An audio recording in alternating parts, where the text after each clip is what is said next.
ಸೂಚಿಗಳ ತಕ್ಕಂತೆ ಸೂಚಿಗಳ correct work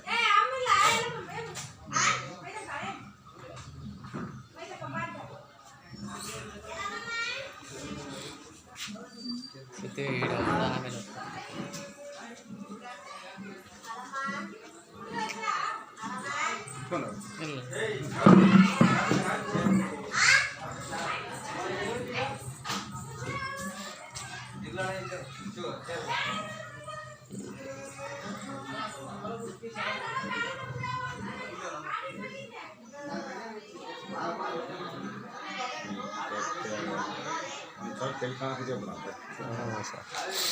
ಸ್ವಲ್ಪ ಗೋಡ ಕಥ ಮ್ಯಾಕ್ ನೋಡಿ ಮ್ಯಾಕ್ ಮಾಡಿ